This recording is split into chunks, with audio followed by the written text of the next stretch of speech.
Now students, let's we start with the new chapter elements of P block elements. ठीक है.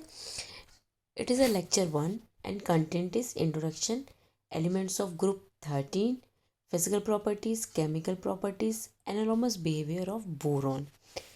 What is a P block element? You very well known as कि जब मैंने आपको S block पढ़ाया था तो ये शायद बताया था कि अगर valence electron enter into which cell, जिस सेल में भी एंटर करेगा वो element belongs to these block. अब अगर पी ऑर्बिटल या पी शेल में इलेक्ट्रॉन एंटर करता है तो ऐसे एलिमेंट्स को हम क्या कहते हैं? P block elements. ठीक है. अब आपके क्या है कि 6 ग्रुप्स हैं. ठीक है. 13, 14, 15. ठीक है. 14, 15, 16, 17, 18. These all are known as the आपके क्या हो जाएंगे? P block elements. इसमें कि आपको 13, 14 जो है 11th में पढ़ना है बेटा, बाकी 15 to 18 तक आपको 12th में पढ़ना है. अब आपको पता है कि जब आप पी का कॉन्फ़िगरेशन लिखते हो तो क्या लिखते हो? पी में 6 इलेक्ट्रॉन से ज़्यादा नहीं हो सकते हैं. सबसे पहले हमें ये पता होना चाहिए कि अगर जिस ब्लॉक एलिमेंट्स को हम पढ़ रहे हैं वो उस ब्लॉक को बिलोंग क्यों करता है. क्यों? क्योंकि जो आपका जो इलेक्ट्रॉन है या वैलेंस इलेक्ट्रॉन है, लास्ट इलेक्ट्रॉन वो एंटर करता है पी ऑर्बिटल में. जनरल कॉन्फ़िगरेशन क्या है? NS2 NP1 2 6. क्योंकि 1 से 6 तक P1 हो सकता है, P2 हो सकता है, P3, P4, P5, P6 जो होगा आपका 18 का होगा.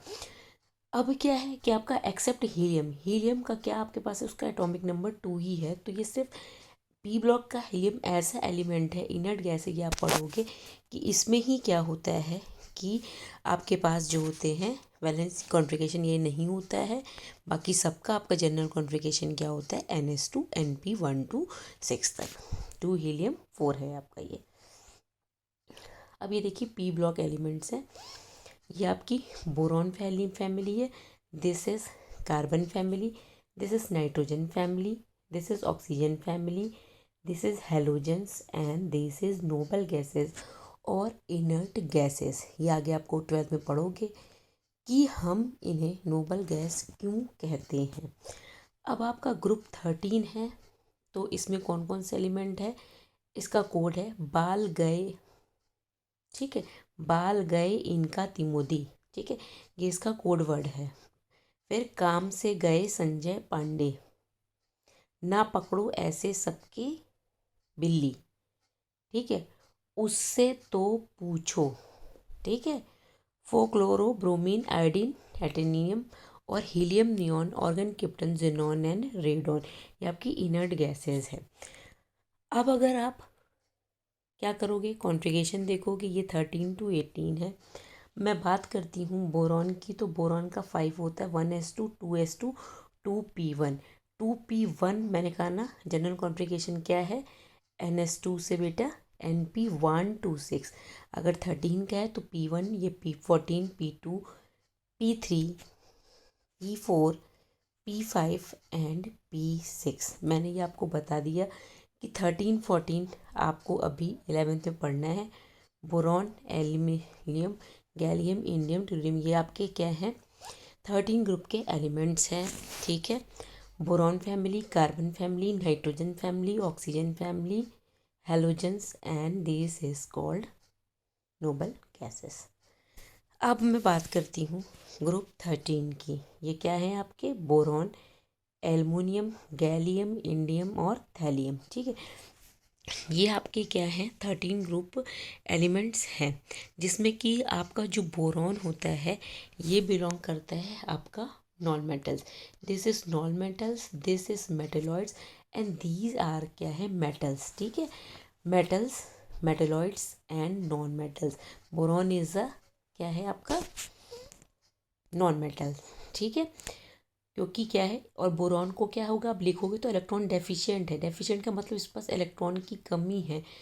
तो ये क्या कर सकता है कि ये एक्सेप्ट करेगा. आपको पता है कि मैंने बताया था ल्यूस एसिड वो होते हैं जो कि इलेक्ट्रॉन के पेयर को एक्सेप्ट करते हैं. तो ये जो आपका बोरॉन है वो उसके जो कंपाउंड्स आप पढ़ोगे, जैसे बोरॉन ट्राइक्लोराइड, इससे आप करोगे क्योंकि इलेक्ट्रॉन डेफिशिएंट आएगा। डेफिशिएंट का मतलब है कि ये अगर क्लोराइड के साथ में आप इसका स्ट्रक्चर बनाओगे तो ऑक्टेट बेटा कंप्लीट नहीं होगा, तो ऐसे कंपाउंड को हम डेफिशिएंट कहते हैं। It is behave like a Lewis acid, क्योंकि इसके अंदर ये टेंडेंसी होगी कि ये इलेक्ट्रॉन पेयर को क्या करे, एक्सेप्ट करे। एल्युमिनियम आपका मेटेलॉइड है। Then gallium, indium and thallium are metals. अब जनरल कॉन्फ़िगरेशन देख लीजिए, हम लिखते हैं तो हीलियम का 2, नियॉन का 10, ठीक है, इसका 18, तो हम यहाँ पे जनरल नेम लिख देते हैं। ये मैंने भी आपको बताया है कि बोरॉन, एल्युमिनियम, गैलियम का 31, इंडियम 49, थैलियम 81। बोरॉन का देखिए हीलियम 2s2 2p1, देखिए all are belonging to the p1 and valence shell, ये last electron enters into the p orbital, so it is called as the p block animal। general configuration ये है ns2 np1। this is neon 10 2 और 1 13 हो गया। ये organ है 3d10, gallium से शुरू होगा 3d10 4s2 4p1। इंडियम आएगा आपका krypton 4d10 5s2 5p1 and thallium आएगा xenon 4f14 5d10 6s2 6p1। Then हम आते हैं आगे atomic radii and ionic radii. इसका मतलब होता है बेटा साइज से होता है। अब साइज में जनरली जो आपने पीरियोडिक टेबल में जो ट्रेंड पढ़ रखा है कि जब हम ग्रुप में क्या करते हैं, मूव करते हैं ऊपर से नीचे की तरफ या अप एंड डाउन, तो क्या होता है कि हमारी साइज़ इंक्रीज़ करती है। साइज़ इंक्रीज़ करती हैं कहने का मतलब है कि हमारी नंबर ऑफ़ शेल्स क्या करती हैं, इंक्रीज़ करती हैं। लेकिन हम बात कर रहे हैं तो आपको पता होना चाहिए कि बोरॉन, एल्युमिनियम और गैलियम है तो धीरे धीरे हमारी साइज़ क्या होगी, इंक्रीज़ करनी चाहिए। लेकिन गैलियम के केस में क्या होता है कि साइज़ डिक्रीज़ कर जाती है। क्यों?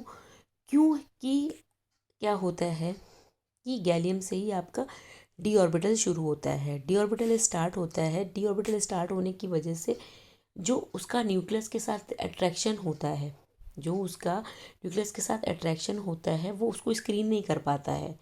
मतलब है क्या होगा कि जब वो न्यूक्लियस से अट्रैक्शन ज़्यादा होता है तो आपका क्या होता है कि वो साइज़ को कम कर देता है। ठीक है, क्या होगा, ग्रेटर इफेक्टिव न्यूक्लियस, तो उतना स्क्रीन क्या होता है, उतना इफेक्ट नहीं कर पाता और उसका जेड जो होता है, ग्रेटर इफेक्टिव जो चार्ज होता है उसको वो इफेक्टिवली स्क्रीन नहीं कर पाता और उसका साइज़ क्या होता है, डिक्रीज़ कर जाता है। क्योंकि यहाँ पे देखिए क्या है कि स्मॉलर साइज़ इसलिए होता है कि आपका जो इफेक्टिव न्यूक्लियर चार्ज है वो क्या हो जाता है, वो ग्रेटर होता है। तो यहाँ पे क्या है, डी ऑर्बिटल से which do not screen the attraction of nucleus effectively, जो कि न्यूक्लियस के अट्रैक्शन को उतना स्क्रीन नहीं कर पाता, उतना रोक नहीं पाता है, जिससे कि इसका साइज़ क्या होता है, डिक्रीज़ करता है। लेकिन आयनिक रेडियाई की बात करेंगे तो जो नॉर्मली ट्रेंड होता है बेटा कि जब हम ग्रुप में ऊपर से नीचे जाते हैं तो साइज़ हमारा क्या होगा, इंक्रीज़ करना चाहिए, तो इंक्रीज़ करता है। ये देखिए यहाँ पे है, देख लीजिए कि गैलियम के केस में आपका क्या है, ये एल्युमिनियम है। गैलियम के केस में डी ऑर्बिटल शुरू हो जाता है और वो जो न्यूक्लियर के साथ जो उसका इफेक्टिव जो न्यूक्लियर चार्ज है उसका अट्रैक्शन को उतना वो रोक नहीं पाता है, जिससे कि उसका साइज़ क्या होता है, डिक्रीज़ कर जाता है। अब हम मेल्टिंग एंड बॉइलिंग पॉइंट की बात करते हैं तो melting and boiling point group 13 का मच हायर होगा एज़ कम्पेयर टू द आपका क्या हो, जो कि ग्रुप 2 के एलिमेंट्स होते हैं। अब ये क्या होता है, बेरियम से गैलियम तक तो डिक्रीज़ करता है लेकिन देन इंक्रीज़ करता है, क्योंकि ये स्ट्रक्चर में काफ़ी क्या हो जाता है, चेंज हो जाता है। और बोरॉन का मेल्टिंग पॉइंट बहुत हाई है। मेल्टिंग पॉइंट हाई होने का मतलब क्या होता है कि जो हम इसके इंटरमोलिकुलर जो फोर्सेस होते हैं, इसके जो कंपाउंड बनते हैं बेटा, उसके बीच में फोर्स लगता है, जिसे कि हम इंटरमोलिकुलर क्या कहते हैं, फोर्स करते हैं। उसका अगर फोर्स को हमें ब्रेक करने के लिए, यानी उस बॉन्ड को ब्रेक करने के लिए अगर हमें ज़्यादा देना पड़ रहा है टेम्परेचर, तो उसका मेल्टिंग पॉइंट क्या होगा, हाई होगा, because of its 3 dimensional structure which boron atoms are held together by strong. मैंने कहा ना, इंटरमोलिकुलर फोर्स जो बॉन्ड होता है इतना स्ट्रॉन्ग होता है कि उसे ब्रेक करने के लिए की वजह से इसका जो मेल्टिंग और बॉइलिंग पॉइंट होता है वो हाई होता है। लेकिन क्या है कि जो आप ग्रुप से मूव की बात करते हैं तो सबसे ज़्यादा बोरॉन का है डिक्रीज़ करेगा, लेकिन गैलियम के बाद इंक्रीज़ करता है, क्योंकि गैलियम के बाद क्या हो जाएगा, इंडियम हो जाएगा, तो उसके स्ट्रक्चर में चेंज होता है, इसलिए क्या होता है, ये इंक्रीज़ करने लग जाता है। अब हम आयनाइजेशन एंथैल्पी।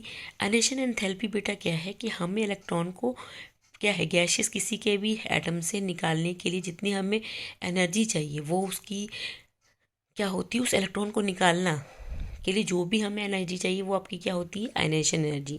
आपको पता है कि जब हम मूविंग डाउन द ग्रुप जाते हैं तो आयनाइजेशन एनर्जी डिक्रीज करती है, लेकिन गैलियम के केस में क्या होती है, बट साइटी हायर हो जाती है। क्यों? क्योंकि मैंने अभी आपको बताया था कि उसकी जो न्यूक्लियस से जो उसका अट्रैक्शन है आउटर शेल का, देखिए इसमें due to poor shielding of intervening d electron, वो क्या होता है, न्यूक्लियर से वो क्या होता है उतना वो क्या न्यूक्लियर से उतना शील्ड वो नहीं हो पाती, उसको वो रोक नहीं पाता है, जिसकी वजह से उसका आयनाइजेशन एंथैल्पी क्या हो जाती है, हाई, क्योंकि न्यूक्लियर से वो इतना क्लोजली शील्ड हो जाता है due to the poor shielding of intervening D electron. जो डी के जी ऑर्बिटल है उसके जो इलेक्ट्रॉन्स है उसकी वजह से क्या होता है कि वो शील्डिंग उसकी जो उसको बाहर के इलेक्ट्रॉन से वो जो रोक रहा है, रोकने की वजह से क्या हो जाता है, उसकी जो आयनाइजेशन एंथैल्पी होती है वो हाई हो जाती है, फिर वैसे ही डिक्रीज़ करती है। वैसे बेटा डिक्रीज़ करनी चाहिए, लेकिन गैलियम के केस में मैंने आपको बताया था कि साइज़ आपका क्या होता है, ठीक है, डिक्रीज़ कर जाता है। साइज़ डिक्रीज़ इसलिए करता है क्योंकि मैंने क्या कहा था, आप एक बार देख लीजिए यहाँ पे मैंने क्या बताया था आपको कि ये डी ऑर्बिटल्स, क्योंकि जो कि न्यूक्लियस के अट्रैक्शन को उतना रोक नहीं पाता है, do not screen the attraction of nucleus effectively, उतना रोक नहीं पाता है, जिसकी वजह से इसका जो मेल्टिंग और जो आयनाइजेशन एनर्जी होती है वो बहुत ही हाई होती है, यानी उस इलेक्ट्रॉन को निकालने के लिए हमें ज़्यादा एनर्जी देनी पड़ेगी। अब बेटा आप यहाँ तक देख लीजिए, इसके बाद मैं आपको नेक्स्ट में एक्सप्लेन कर दूँगी।